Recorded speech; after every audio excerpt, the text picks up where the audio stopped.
সদস্যবৃন্দকে এ পর্যায়ে শুভেচ্ছা বক্তব্য রাখবেন সাবেক ছাত্র নেতা আমাদের প্রিয় শ্রদ্ধাভাজন জনাব ফেরদৌস হোসেন। জনাব ফেরদৌস হোসেন।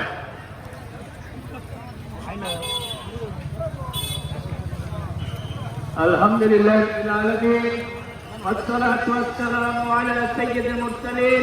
17 বছর আজকে জামাত ইসলামী কে নিশ্চিহ্ন করার জন্য বাংলাদেশ জামাত ইসলামীর নেতৃবৃন্দকে অন্যায়ভাবে মিথ্যা অপবাদ দিয়ে আজকে পদপ্রার্থী হিসেবে জামাত মনোনীত থাকবেন আমাদের জননেতা জনাব এস.এম. রাশেদুল আলম সবুজ।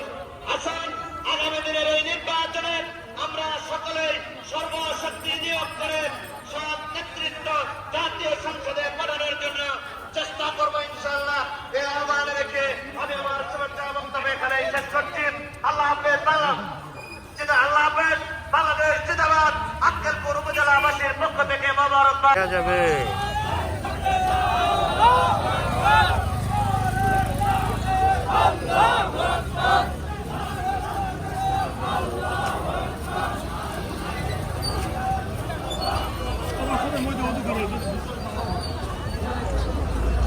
পরে পারবে